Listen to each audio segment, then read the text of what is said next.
Family channels are one of the most controversial niches on YouTube for many reasons, and on the regular we are now seeing these channels get cancelled for the over-exploitation of filming their children for public consumption. This is not giving children a proper childhood that they deserve, and one of the biggest downsides to it is it forces families to constantly clickbait every tiny little aspect of their lives. Some private things should not be posted to the internet, and it's the poor children that suffer in the end because they don't get to decide if they want their image plastered across the internet like that for people to see forever. It's very weird how family channels are so popular with millions of followers, literally just for filming their everyday lives. A lot of them have a very fake vibe as well, and it's even weirder that there's insane views on videos with kids in swimsuits. I don't know if you recall recently, there was a TikTok mum called Jacqueline who runs her toddler's account Ren Eleanor on TikTok, which has over 17 million followers, and she was called out for posting really weird content that has even weirder comments. The comments were extremely inappropriate and coming from weirdos about random things like her eating hot dogs. It's so disgusting. And Jacqueline continues to post videos on TikTok to this day, just ignoring the weirdos commenting. Jacqueline received a huge amount of backlash for ignoring this, and she posted a half-ass apology to TikTok that didn't really do anything for her.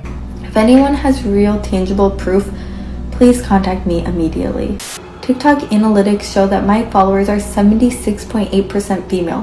What baffles me is that rumor spreaders express such passionate concern for my daughter, yet law enforcement has found zero real proof about these untrue allegations. So yeah, these TikTok/YouTube family vloggers are getting out of hand. These family vloggers would be nothing without their children. They would get no views. You can literally see this by the amount of views the videos get where they mention the child or the age of the child. So after the terrible news was revealed recently that Savannah's daughter Everleigh's father passed unexpectedly, viewers have been left devastated for Everleigh. There were rumours going around for ages that there was a custody battle going on and that Tommy had supervised limited visits to Everleigh.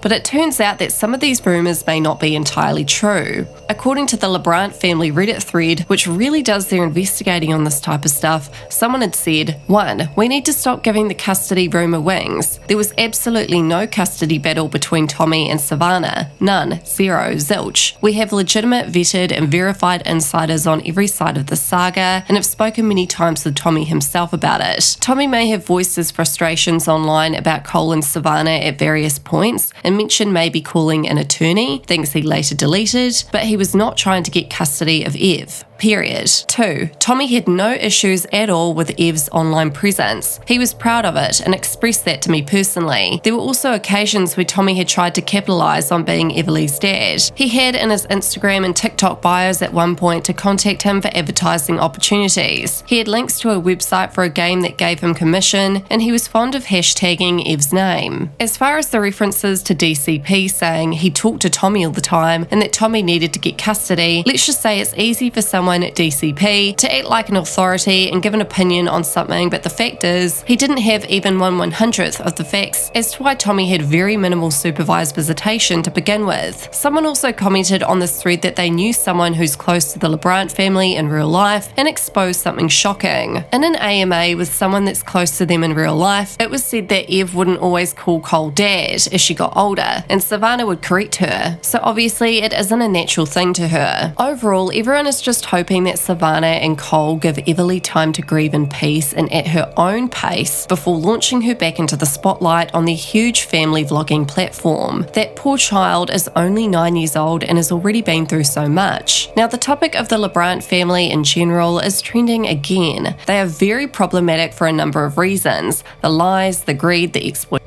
the manipulation, and the list carries on. Cole and Savannah were under blast this year for saying that they were going to homeschool Everleigh, and it was kind of disturbing the reason why they were planning to do this. Cole and Savannah have heaps of kids, as we all know, but to homeschool for the purpose of needing an extra set of hands around the house, boy did they receive backlash for this. Everleigh is an amazing dancer, so I can understand why they would want to help her pursue her talents by homeschooling, giving her more time etc. to focus on that, and potentially make a career out of it one day, but to literally say, oh yeah, it would be great to have some more helping hands, like get a nanny. Your child's education comes first. Fans also want to talk about the parentification of everleigh. First of all, what exactly is parentification? Healthline.com states, in the typical order of things, parents give and children receive. Yes, sometimes, especially in the early morning hours when your baby is teething, the giving can seem never-ending. But in general, parents are expected to give their children unconditional love and to take care of their physical needs, food, shelter, daily structure. Emotionally secure children whose physical needs are taken care of are then free to focus their energy on growing, learning, and maturing. Sometimes, though, this gets reversed. Instead of giving to their child, the parent takes from them. In this role reversal, the parent may relegate duties to the child. At other times, the child voluntarily takes them on. Either way, the child learns that taking over the duties of the parent is the way to maintain closeness to them. The effects that parentification can have not only on the child now but as they grow up can be extremely damaging. The following is a list that discusses the symptoms some parentified children may show. Stress and anxiety. Constant responsibility beyond what a child is capable of coping with can lead to stress and anxiety. Physical symptoms. A child may complain of stomach aches or headaches that don't have a known source. Disruptive behaviour, aggressive behaviour, academic difficulty, and social challenges may show up. Curtailed development. Children may be reluctant to take part in the kind of activities their peers engage in and may not even enjoy playing around. Being parentified can have long-term effects like challenges with relationships and struggles with physical and mental health. The topic of everleigh's not normal childhood is worrying viewers. It's not a normal thing to have a camera in your face every single day of your childhood, literally putting on an act for strangers. Every day. It's daily vlogging. This is why so many people believe the LaBrant family are exploiting their children. Get that damn camera out their face and enjoy some quality time together, just being normal. So, it gets worse. 5 months ago, the LaBrant family also released another one of their infamous documentaries, and this one was harmful on a major scale. In the past, Cole made a documentary on his daughter's illness scare, making out like she was actually sick, which was problematic enough, and you'd think maybe after this failed documentary, maybe he would stop, but no, it just boosted his ego even more, and he decided to get even more controversial, but this time make a doco on how abortions are bad. He guilt-tripped millions of women around the world. It was disgusting. A nearly 40-minute long documentary. The aim with that documentary was to push their own narrative and political beliefs on the audience in hopes to scare, shame, and pressure women out of getting abortions. The documentary sounded exactly like propaganda.